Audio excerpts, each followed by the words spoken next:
Greetings all you Starfinders out there, I'm David, the Digital DM, and in this particular video we're going to be taking a look at the new Ikeshti race that's in the brand new Starfinder Alien Archive.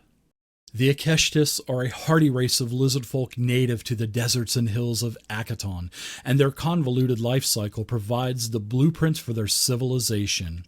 The physiology and psychology of the Ikeshtis shift drastically as they go through childhood, adolescence, mating, and one of 3 adult paths.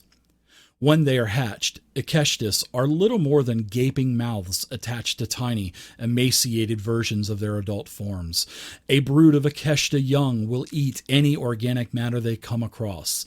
As they grow larger, their brains become more developed, and they learn the rudiments of speech and other skills from their broodminders, who guide them in their feeding habits. Such broods sometimes operate as living garbage disposals for the larger settlements, while others are taught to perform nomadic grazing that leaves the local biosphere intact. However, Ikeshti broods left to their own devices seek out areas rich in organic matter and devour it all, much like a swarm of locusts. After 5 years and 3 feet of growth, Ikeshtis leave their broodminders and settle down into a more civilized mode, banding together with other adolescents of various ages. These Ikeshtis collaborate to advance their economic, social, and technological skills, typically working around the fringes of civilization as junk traders, mechanics, and scavengers. After 10 to 20 years of adolescence, the Ikeshtis begin to rut. They become violent and single-minded, and their intelligence is overcome by the urges to fight and mate. Rutting Ikeshtis once again eat voraciously, gaining new spurs and claws as well as hardened scales. If they find a willing partner, they mate, laying and fertilizing a large clutch of eggs. Then, once the eggs have hatched, the two mates fight each other to the death.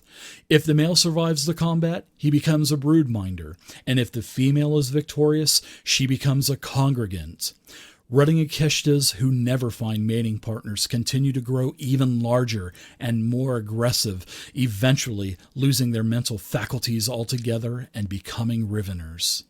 Broodminders quickly regain their prior knowledge and personalities, but their temperaments become somewhat standoffish. They are driven by strong urges to manage a brood of young Ikeshtis of their own.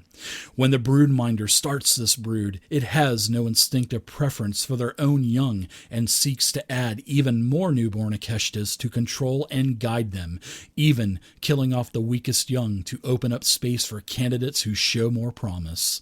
Broodminders live a solitary life, focused on leading their broods to food sources and keeping them alive. Congregants instinctively feel the need to ensure the success of Ikeshti society as a whole. Some form groupings much like adolescent nests, living collaboratively, but individual congregants often become adventurers off-planet to bring wealth and fame back to their people. Riveners are Ikeshtis who were unable to find a mate while rutting and lost their personalities due to the brew of hormones swirling inside of them. Riveners care only about killing, eating, and the thrill of battle. Ikeshtis who come across a Rivener go to almost any lengths to put it down, as they believe the existence of these terrors brings shame to their race.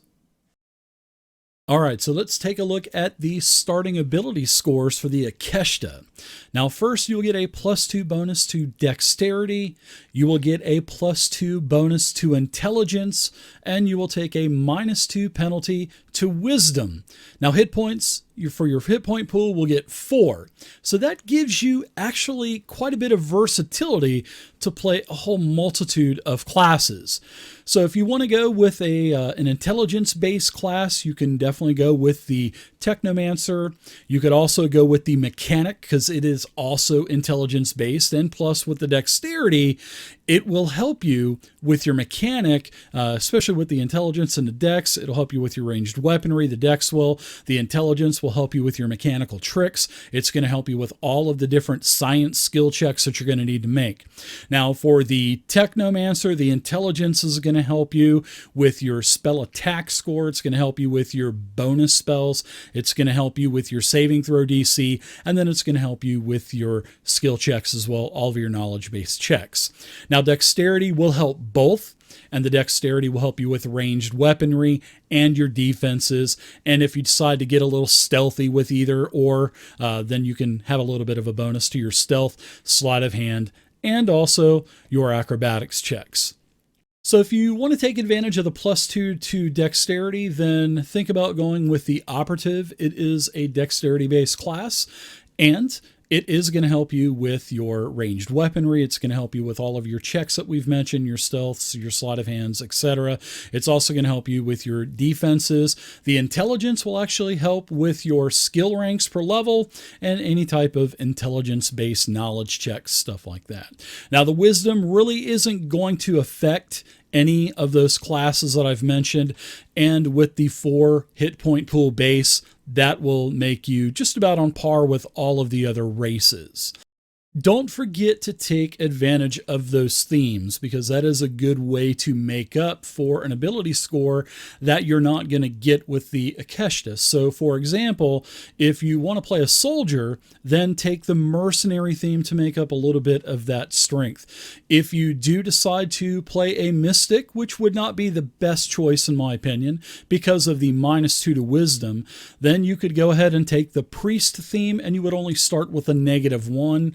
If you wanted to go with an envoy and you needed charisma, think about going with the Xenoseeker or the icon feats, and you can get a charisma bonus score there. So it really doesn't matter what you play in Starfinder combination-wise for races and classes. Not having a +2 to a particular ability score that you need for your class is not going to break the game for you. You'll be able to make up one from the themes like I've mentioned, and you'll also get ability score improvements every 5 levels for 4 different ability scores anyway. So you're going to get plenty of opportunities to raise those scores up. So trust me, play what you want to play.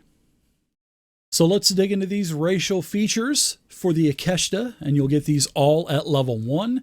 You'll be considered a small humanoid creature. Surprisingly, I was actually surprised to read that they would be considered small. Now for your speed, you will get 30 feet of movement per round, and you're also going to get another racial feature called Natural Climber. And Natural Climber is going to give you 15 feet of movement whenever you climb. So take advantage of that climb. You're going to be able to do that when most of your party members won't be able to do it. So an operative, something sneaky, would definitely take advantage of that natural climber. All right, now your next racial feature is going to be called Desert Survivor. And this is going to give you a little bit of an advantage over most of your other party members where you need to drink a lot of water because of desert-like types of environments and stuff. So anytime you're in this type of environment, you can go at a minimum of 3 days plus your constitution score in hours before you need to start consuming water, which is pretty nice. It's gonna, like I said, it's going to give you the leg up over your party members. And if you have any kind of water, you can probably give it to them. Now, your next racial feature for the Ikeshti is a great one, and it is called Shed Skin. And that's exactly what happens. So whenever a creature or a foe tries to grapple you or pin you or restrain you on your turn, as an action, you can perform an acrobatics check to try to get out of that pin, grapple, or restrain. So what Shed Skin does is it gives you a +4 bonus to that roll, okay? And then whenever you're successful with that roll, whoop, your skin sheds and you slide right out of that sticky situation you're in. So I like that. That's pretty good. It goes with the scaly lizardish type of theme. Now you can go to page 135 in the Starfinder core rulebook, and you can read up more about the like getting out of grapple and pin and all of the other strengths and stuff. 135 Starfinder core rulebook. Whoop. Now, last but not least, you get a gnarly racial feature, and just the sound of it makes you just want to shiver. And it is called Squirt Blood. And Squirt Blood is going to allow you to squirt blood out of your eye. Yes, I said squirt blood will allow you to squirt blood out of your eye at a target, at a foe, at an enemy within 30 feet of you. Now, the attack is going to be an attack roll versus that target's kinetic armor class. And if it's a successful hit, it's going to put the harrying fire effect on that creature that you just squirt blood on. So what harrying fire does is this. When that target is affected, it is going to have like this kind of hindered a little bit. Not the hindered effect, but any creature that attacks that target that has harrying fire, that target, well, your ally will get a +2 bonus to attack rolls against that target that you just squirt blood on from your eye. So any creature or ally that does the attack will need to do that before the start of your next turn.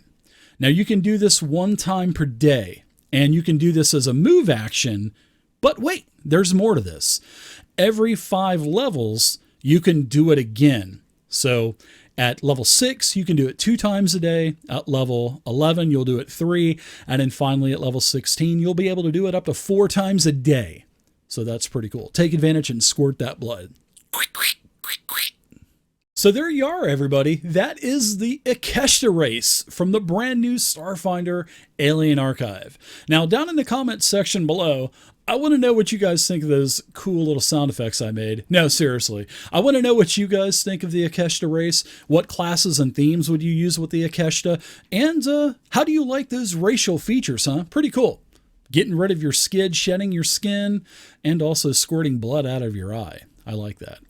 So if you enjoyed this video, and I really hope you did, do me a huge favor, everybody, and give me a thumbs up. I would greatly appreciate it. And oh, by the way, seeing that you're on my YouTube channel already, you can check out my other 4,000 plus videos: Starfinder, Dungeons & Dragons 5th edition, Savage Worlds, Fantasy Age, Fantasy Grounds, Roll20, live gameplays, and many